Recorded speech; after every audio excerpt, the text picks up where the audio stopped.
Este es el resumen de Noticias de la Nación. Este es el resumen de Noticias de la Nación de la semana del 9 al 15 de septiembre de 2024. Javier Milei visitó la rural tras el ataque contra la sede. A una semana del ataque a las oficinas de la Sociedad Rural Argentina con un paquete explosivo, el presidente Javier Milei recorrió la sede porteña de la organización ruralista y mantuvo un intercambio con el titular de la entidad, Nicolás Pino. La recorrida se dio en el marco de la exposición del centenario de la Asociación Criadores de Hereford, que se extenderá hasta el sábado 14. El mandatario fue acompañado por la secretaria general de la Presidencia, Karina Milei, la ministra de Seguridad, Patricia Bullrich, el ministro de Defensa, Luis Petri, y el vocero presidencial, Manuel Adorni. La visita coincidió con la reaparición pública de Cristina Kirchner, con quien la semana anterior Milei había mantenido un cruce en redes sociales.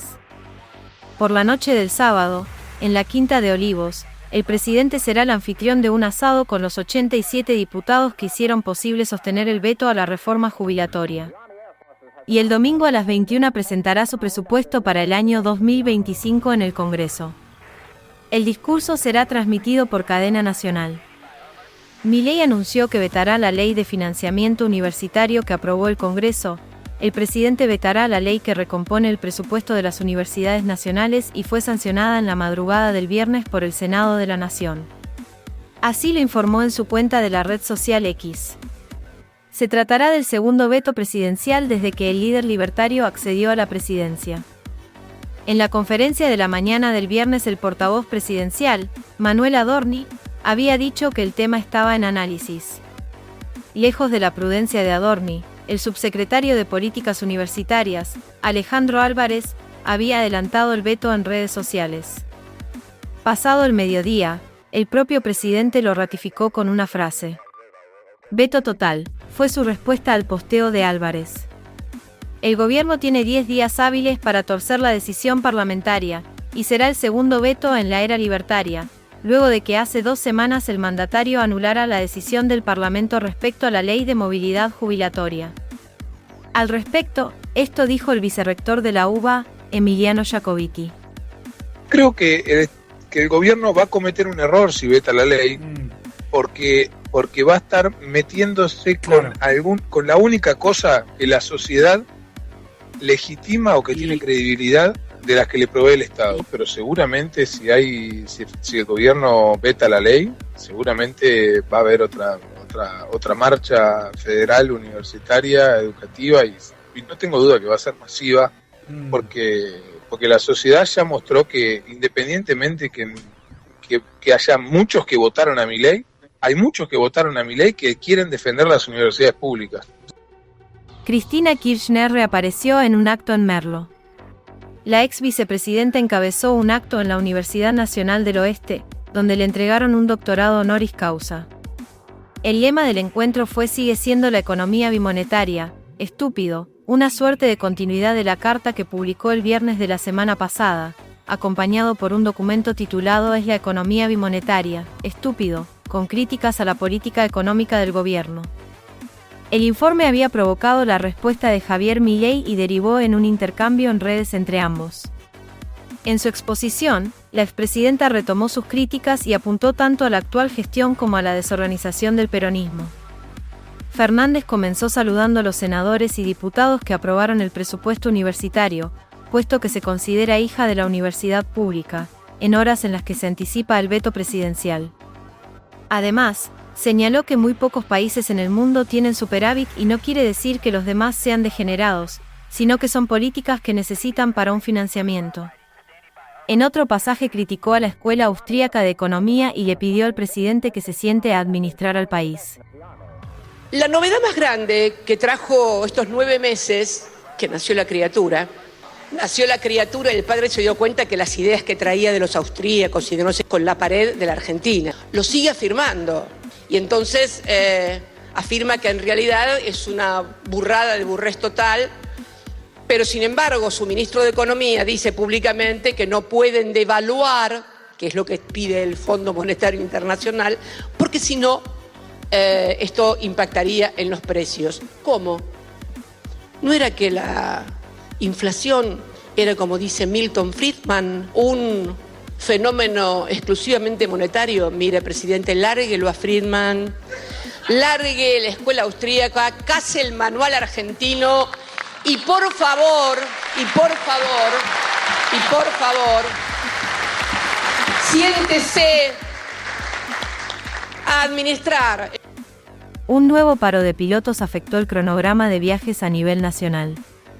La jornada del viernes estuvo atravesada por el enojo y la incertidumbre en el conjunto de los pasajeros, en su mayoría de aerolíneas argentinas, ante el paro aeronáutico que comenzó al mediodía de ayer y que se extenderá hasta las 12 del sábado.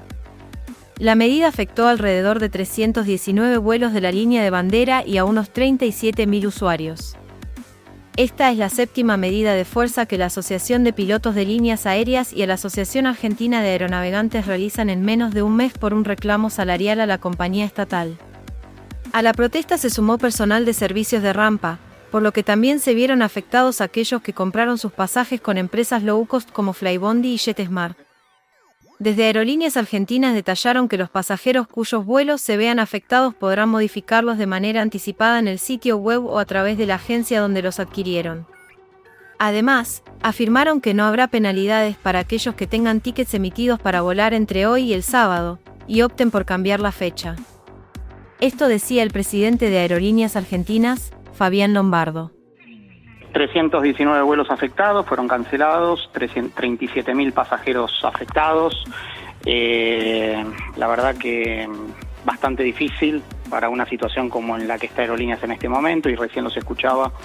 Y una de las cosas que más nos afecta es la caída de ventas. Claro. Esto se traduce en que las reservas, por ejemplo, en el mercado doméstico nos cayeron un 20% desde el jueves pasado. El viernes había sido el paro.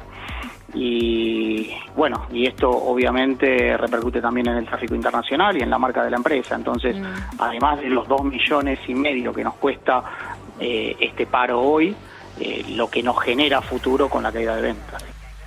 Este fin de semana será la segunda presentación de Colapinto en la Fórmula 1. El piloto argentino Franco Colapinto, de la escudería Williams, tendrá su segunda carrera en la máxima categoría del automovilismo. El viernes fue de menor a mayor en las prácticas libres desarrolladas en el circuito callejero de Bakú, donde el domingo se correrá el Grand Prix de Azerbaiyán.